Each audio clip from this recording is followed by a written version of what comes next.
Thank you, Tony. Dear Tony, friends and Rotary members, on behalf of my family, it's an honor to be here to share a little bit of the life of my husband, Dan. We really appreciated all the support and love during his illness and the recent months. He treasured every single call, the visits, the notes from some of you members, and I really want to thank El Pica. You brought him to the last meeting that he attended as a Rotarian, and he really had a wonderful time. Dan had a battle with ALS, but he was a fighter and he was very brave. His faith and the love of our family kept him for 2 long years suffering, but he was very proud. As he used to say, I have done everything, I have accomplished everything in my life. I'm very happy. You have given me a lot of happiness, and I'm at peace. Towards the end, we had a wonderful visit at the hospice house from Tony. After he left, we prayed and he gave us a blessing. After Tony left, Dan said in a very quiet voice, he could hardly speak. He said, Tony is full of surprises, mi amor. I didn't know he was a minister too. Thank you, Tony, for the wonderful visits, for the times that we shared together.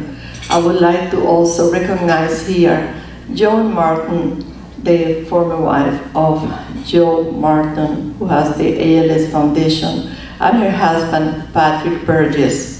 My good friend and dear Friday friend, Governor Jim Martin. Thank you, Jim, for being here today. And again, thank you for giving us the opportunity. Thank you to the Joe Martin ALS Foundation for all the work that you did for my husband and for our family, especially Neil Cottrell. And I know that you want to challenge everybody. I did. I took the ice challenge this week. We enjoyed it. And even our 3-year-old daughter did it as well. And I would like to now introduce the president of the Joe Martin ALS Foundation, Neil Cottrell. Thank you.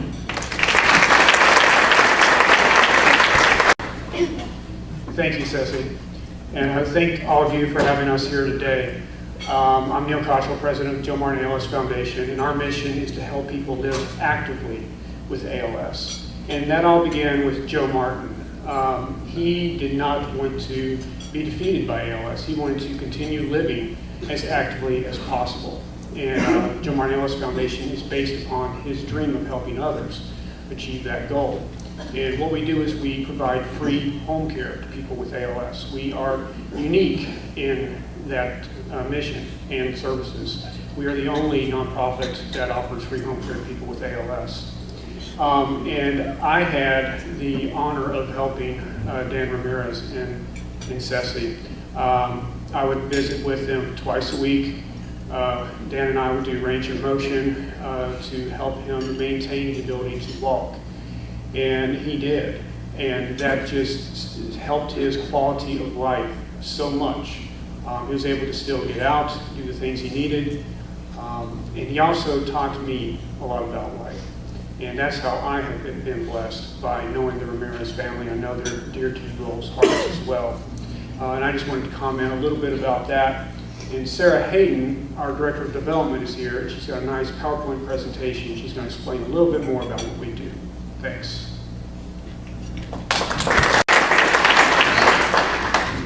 Hello everyone, my name is Sara Hayden. I'm the Director of Development for the Joe Martin ALS Foundation. I wanted to thank you all for the opportunity to speak to you today. I always like coming to Rotary groups. I typically learn something new, and especially today, I sang a very familiar song. I have 2 young children, and I sang that song already once today, so thank you for the reprise. And I'm especially excited to be here at this Rotary Club, as my mother reminded me, my grandfather Frank Larson and my uncle Pete Larson were both members of this Rotary Club. So she's already called me this morning to give me a vote of confidence, and she'll be following up with me this evening, I'm sure, to hear how it went. So thank you for having me. But yes, we are with the Joe Martin ALS Foundation. We provide free home care for people with ALS in the Charlotte area.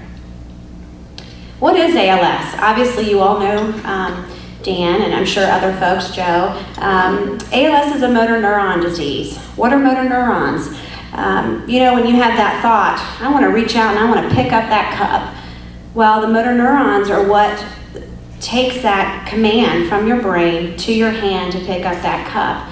Well, this disease causes those motor neurons to die over time, and so your brain's sending that signal, but it doesn't happen when it gets to your hand or whatever else you want to do physically. It eventually causes loss of mobility and paralysis, and patients typically pass away between 2 to 5 years, but many live longer, as Joe Martin did, with the help of a team of caregivers and love and support, and different aspects of things you can do in your life to help with daily living. You can live longer. It's often called the good guy disease. I know we've heard that with Dan, but you hear that a lot. It's always the nicest folks, very physically active people, or people that are really active in their community. Sort of a trend with this disease.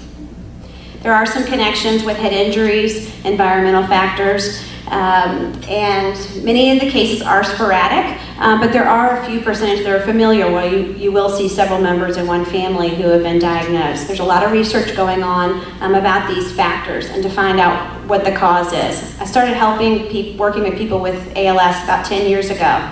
When I first started, there was one gene identified. Now there's 30. So a lot of research has been going on, which is incredible. Now I'm going to do a quick audience challenge. Another thing I like about Rotary clubs, you're very engaging, and so hint, hint, I'm hoping for a few volunteers. But as I mentioned, ALS causes eventual paralysis, and a lot of folks lose their ability to speak. And so part of what helps them continue to speak is to use different communication devices. There's a lot of great computers and high-tech machines, but when all else fails, and you're in maybe the bathroom or something where you don't want to get your device wet, you use a communication board. Who here has ever seen one of these? Okay, well, we're going to do a little demonstration. I want to have two folks come up. One is going to be the caregiver, and one is going to be the patient, and we're going to demonstrate how to use this communication board. So can I get two volunteers? Thank you. One more.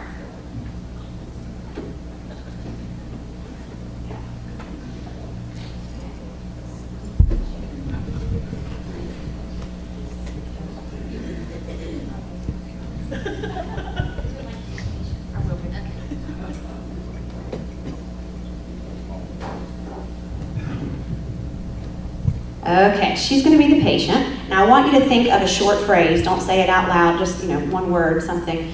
And how it works is the caregiver, which you'll be the caregiver, you'll hold that for me, stands in front of the patient, and you all need to lock eyes through the board. And this patient, we're going to pretend that she's in her disease has progressed, and so all she can move is her eyes.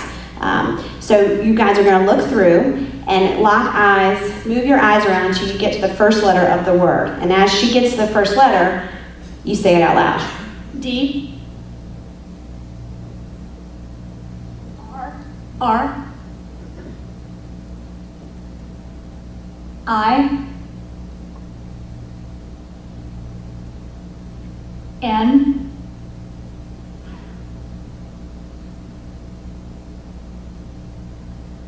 Q. U. K. Drink. Give me a drink.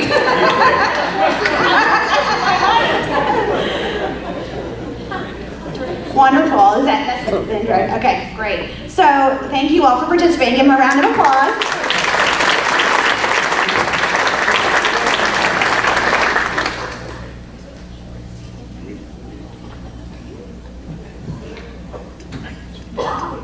So you can see what a special role a caregiver has in working with someone who has ALS. It takes a lot of time and a lot of patience, and that's where we come in as an organization. We can help provide extra hands, extra care, extra support for those that have ALS in their families. Specifically, these are the services that we provide. We help with daily living activities, so getting dressed, bathing, eating, personal care, exercise and range of motion, which Neil spoke that he did with Dan. We provide respite care if a caregiver needs to go out of town. We help with that and care for the person with ALS. We also provide wheelchair transportation. Wheelchair vans are very expensive, so we come in handy and we'll take folks places. We also help with travel planning. If there's a will, there's a way. Joe Martin traveled around the world, and we have experience in helping folks plan trips, both around the corner and internationally. We help with home modification accessibility evaluations to help you plan for your home to make sure that you can live there comfortably as your disease progresses. We also, when we did the first one last night, we also are now providing customized in-home care team workshops where if a person with ALS and their family has a group of folks that want to help them, we will come in the home and train those folks to properly lift and transfer, work the feeding tube, use the communication device, the breathing equipment to make sure they're armed and ready to care for their friend with ALS. And we also have our Home Life for PALS website, which folks are using around the country to learn about tools for resources and caregiving. So the cost of ALS, MDA did a recent study, is $63,000 a year. So you can imagine that having a group come in and help alleviate some of those is a huge help. So typically if you were to hire skilled nursing care in your home, it's about $22 an hour. Insurance pays for some, but sometimes families have to pay for that privately. Of course, through our organization, that's free. Wheelchair transportation is about $100 if you were to rent a van to take you around town. We provide that for free. Shower chairs, the really nice Cadillac versions, as I like to call them, can cost $2,000. We are able to loan equipment like that through our loan program. This is all done thanks to caring individuals and companies in the community that help us do what we do. We receive help. We have events. We have different plans that events that we do, and people like what we do and get involved. We're a small team. We have 4 caregivers, including Neil, administrative assistant, and myself. So we're lean and mean to do what we do. And now I'd like to open it up if anybody has any questions, and also just to thank you again for your time. I hope we've taught you a little something new, and again, appreciate the warm welcome and letting us speak today. Is there any questions from the group?